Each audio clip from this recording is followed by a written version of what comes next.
Alright guys, let's take a look at these symptoms we have here. Upper respiratory tract infection, vasculitis, and colitis.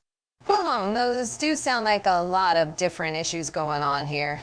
Yeah, it's hard to pinpoint the exact cause with so many factors at play. Well, if I had to guess, I would say that we're dealing with a case of pneumocystis pneumonia. The upper respiratory tract infection and colitis could be contributing factors. No way, man. This isn't just some ordinary lung disease. It's lymphangioliomyomatosis. Ignore all their theories and trust me on this one. Is that a real diagnosis or cut Mary Poppins number? Dr. Hawks, have you considered the risks associated with your chosen treatment plan? I mean, it's not like we can just perform total mesorectal excision without giving it some serious thought. Listen up, you lot. I'm telling you, this patient needs me. You three better get your asses in gear and start prepping for surgery. We need to make sure that our treatment plan is the most effective one possible before proceeding with something as risky as TAME. I couldn't agree more, Leslie. We owe it to this patient to exhaust all other options first. Plus, we have to consider the patient's safety and well-being above everything else. You know what? Like a gambling addict in a financial advisor's office.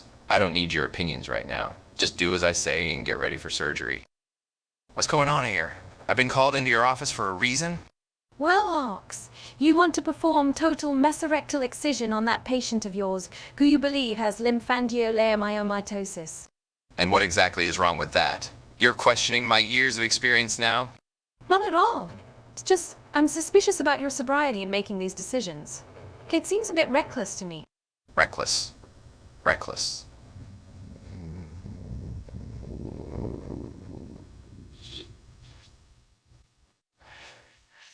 Reckless. I see. Hawks. And if your patient's health doesn't improve or deteriorates after the surgery... Then we'll just have to go back to the drawing board, right? That won't be my fault. Exactly. It's not your fault. But that still leaves us with a sick patient who didn't get better because of you. You're questioning me as if I'm an amateur. I've done this before and I know what I'm doing. It seems like we'll have to agree to disagree on this, Hawks. But remember, your patient's health is paramount. Piss right off with that agree to disagree crap. It's all projection from you, vodka breath. You bastard Hawks. You've just killed him. This isn't lymphangioliomyomatosis. It's to me all along, wasn't it? Calm down, Randall. I'm sure Dr. Hawks had the best intentions. Best intentions? You call this his best? Friggin' hell, Frank, look at his face. He was fine last night and now he almost died. We can't leave him like this. I understand your concern, but we have to be calm about this, Randall. Let's not rush into any decisions. What decisions? You think I'm gonna let you guys just stand here and watch my patient die? Do you have any better ideas? You've got to be kidding me. You call this a diagnostic team?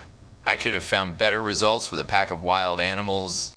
Oh, shut up, you inebriated hack.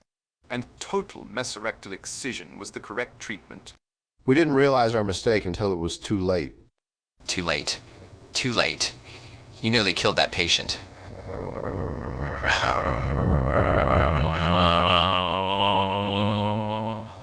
But Hawks, we genuinely believed.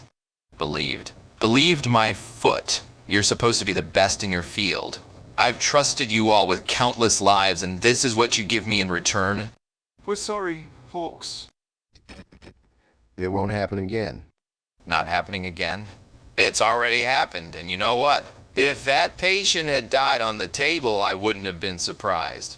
But they didn't, and now we've got a lot of explaining to do. I doubt it.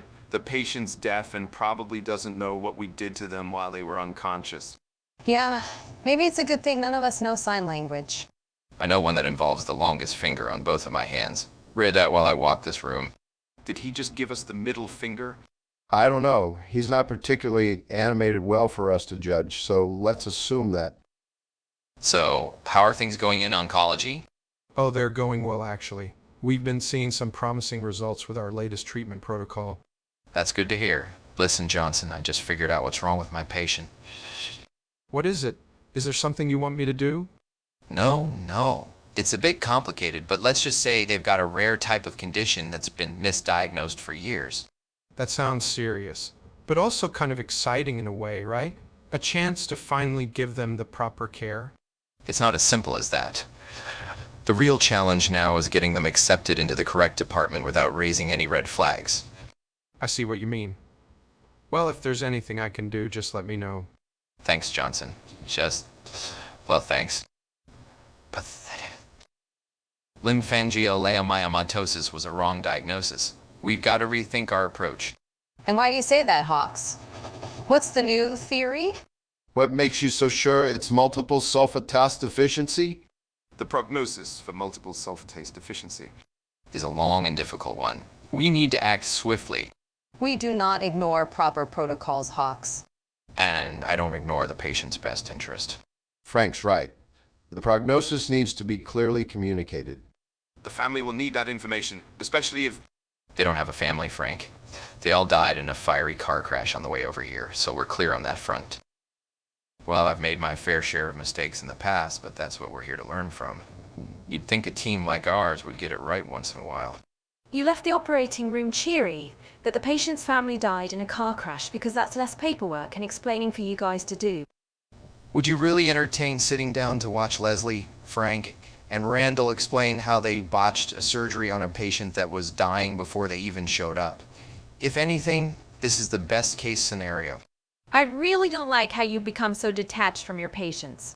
I don't really give a shit.